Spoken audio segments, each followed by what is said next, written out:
In this chapter, we are going to study the Quit India movement, underground movement, and the contribution of Indian National Army. So let us begin with the Act of 1935. This act made a provision for the British governed Indian provinces and princely states to form a federation.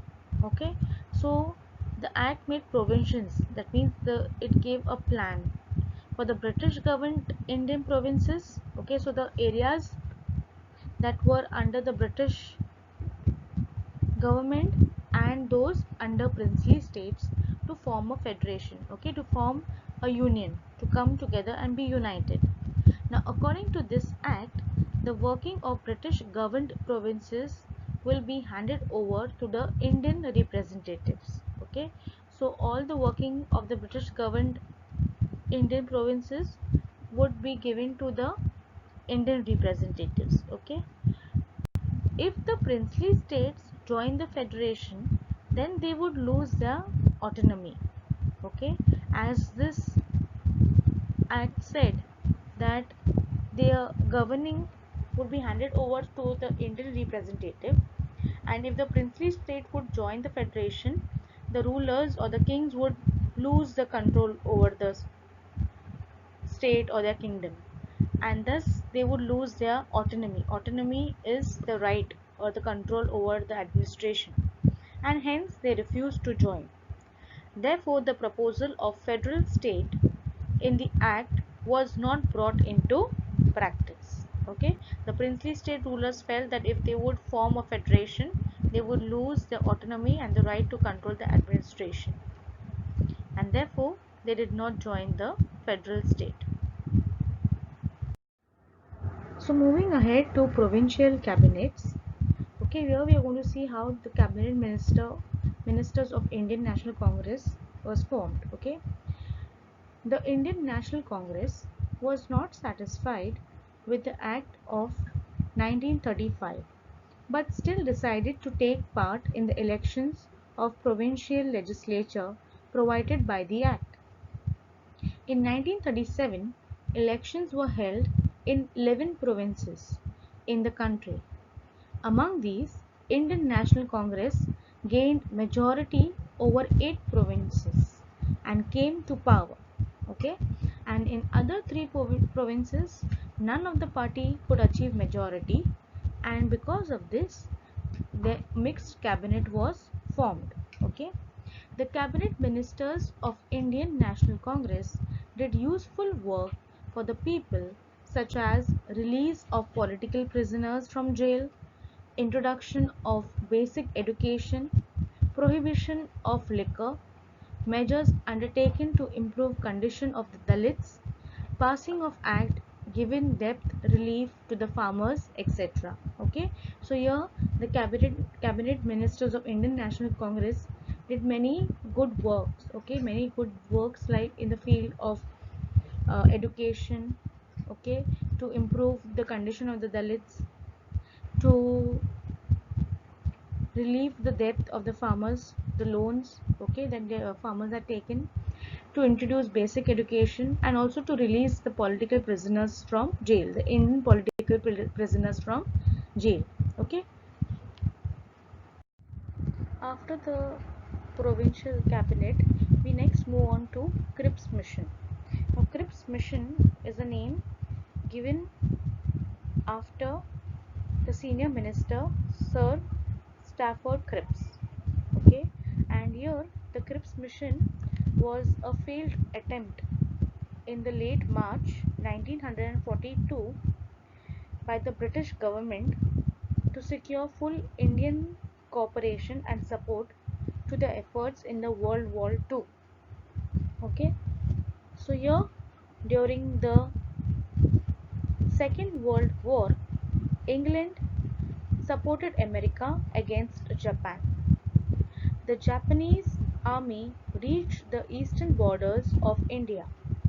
The British realized that if Japan attacks India, then they will need cooperation from the Indians. Hence, the British Prime Minister Winston Churchill sent Sir Stafford Cripps to India. In March 1942, he put up a proposal of India in front of the Indians, but none of the political party was satisfied with this proposal. Therefore, the Indian National Congress rejected the proposal since there was no clear mention of complete independence, and since there was no mentioning of creation of Pakistan, the Muslim League also rejected the Cripps mission. Okay, so this mission that was being started by the British failed later, as the British had a plan that during the Second World War, England supported America against Japan. Now the Japanese army reached the eastern borders of India. Then the British realized that if Japan attacks India, then they will need the cooperation of the Indians, and therefore the British Prime Minister sent Sir Stafford Cripps to India. And in March 1942, he put up a proposal of India in front of the Indians. Okay, proposal of India, that means a separate state, state of India, separate state of India, in front of the Indians. But what happened here?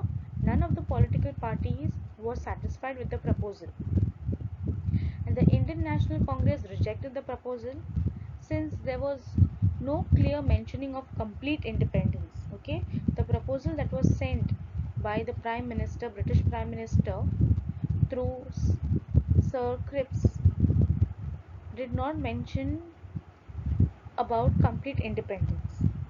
And what happened? The Muslim League also rejected the Cripps mission as there was no mentioning of creation of the state of Pakistan.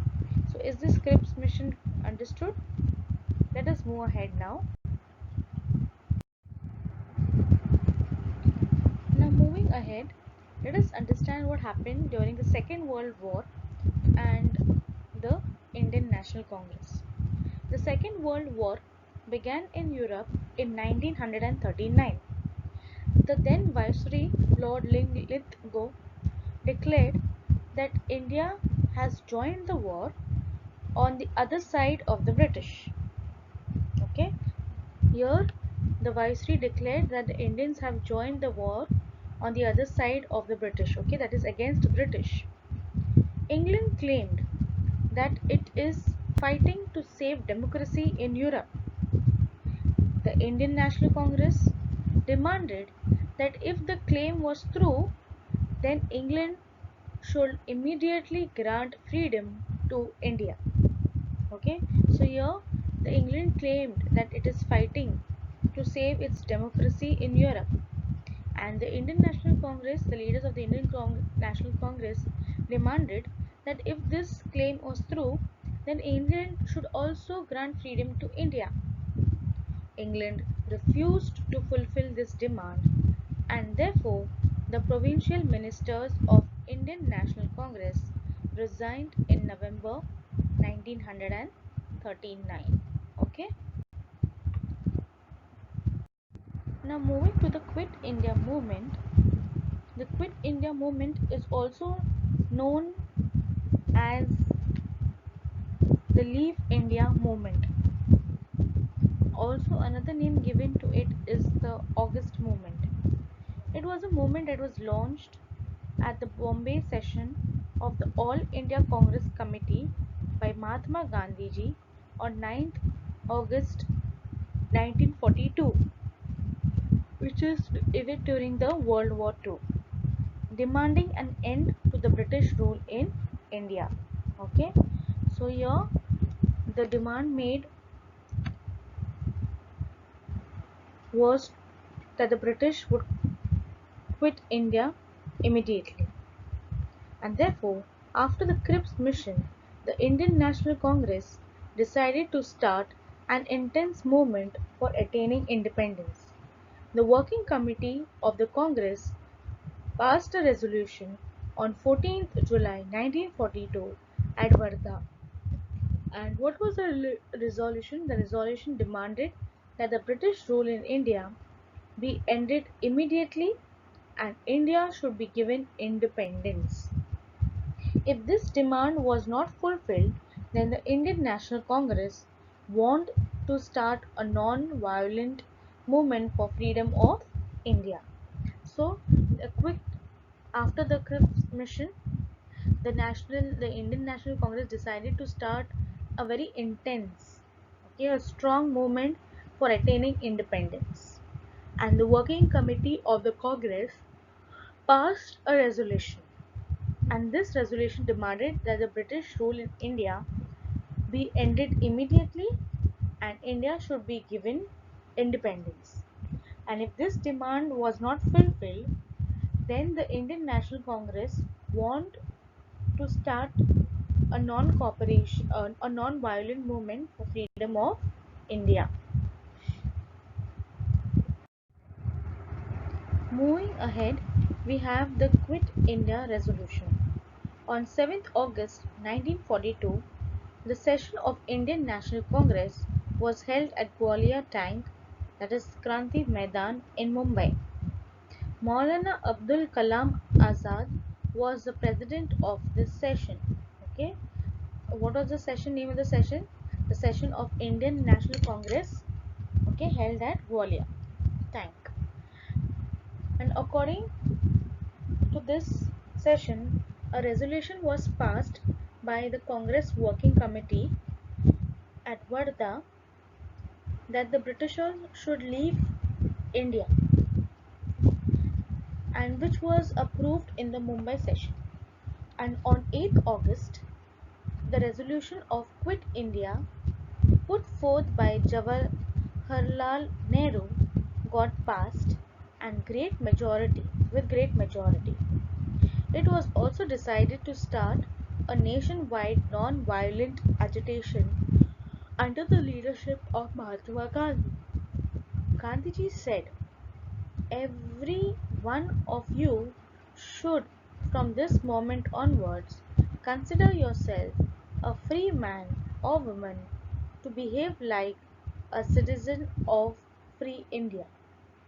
We shall either free India or die in the attempt." Gandhiji made an inspirational appeal to the public to be ready to sacrifice with the feeling of do or die. Okay, so here in the Quit India resolution, we have a resolution made saying that the Britishers should leave India, which was approved, and this resolution was approved in the Mumbai session. And therefore, on 8th August, the resolution of Quit India put forth by Jawaharlal Nehru got passed with great majority. And it was also decided to start a nationwide non-violent agitation under the leadership of Mahatma Gandhi. And Mahatma Gandhi ji gave advice to the people that everyone should consider themselves as a free man or woman and to behave like the citizens of free India. And we shall either free India or die in the attempt to free India. Gandhiji made an inspirational appeal to the public to be ready to sacrifice with the feeling of do or die. Okay, so this was a feeling that was created in the minds of the people. Okay, and Mahatma Gandhiji told the Indians to consider themselves as free citizens of India and also to behave like citizens of India. Is this part clear? Let's move ahead now. Beginning of people's movement. So now people began joining various organizations and began various movements that were begun by the Indian leaders. The news of arrest of important leaders of Indian National Congress spread out all over the country. The angry mob took out processions at various places, even though police lathi charged and opened firing on the public, but still people were not afraid. The agitators attacked some places, jails, police stations, stations, etc., which symbolized the suppressive policy of the British. They tried to take control of government offices. In Maharashtra, the young and old struggled with determination and boundless courage at places like Chimur, Ashti, Yavli, Mahad, Gargoti, etc., and made the struggle immortal. Let us know individual satyagraha. Okay, so there was individual satyagraha also that took place simultaneously. The British government was constantly neglecting the demands. Hence, the Indian National Congress decided to start anti-war propaganda. For this, it was decided that instead of a collective movement, every single person should disobey the laws. And this was known as individual satyagraha. Okay, so why was individual satyagraha begun? Was because the British government was constantly neglecting the demands made by the Indian National Congress, and they therefore started anti-war propaganda, and they decided of instead of a collective movement, okay, where forming an organization and beginning with a movement, every single person should disobey the law, and this was known as individual satyagraha. Acharya Vinoba Bhave was the first satyagrahi of individual satyagraha. He was followed by nearly 25,000 satyagrahis who accepted imprisonment for their participation. Okay, so is this concept of individual satyagraha clear? And who was the first satyagrahi of the individual satyagraha? Was Acharya Vinoba Bhave. Later on was followed by nearly 25,000 satyagrahis who also accepted imprisonment for their participation in as satyagrahis. Here, dear students, we also have the inspirational accounts of brave children who participated in the freedom movement. The school students also contributed in the freedom movement. At Nandurbar, the school children, under the leadership of Sri Rish Kumar, carried out procession holding the tricolour flag. The slogan of Vande Mataram was given. The police became furious and opened firing on small children as well. In this firing, Shirish Kumar, Lal Das, Dhan Shuklal, Shakshidhar, Gyansham, these school children became martyrs. Okay, so here we see the brave children who also participated in the freedom struggle under the leadership of Shirish Kumar by carrying out the procession holding the tricolour flag and raising the slogan of Vande Mataram, to which the police became very angry and they opened fire on these small children as well, and many of them became martyrs.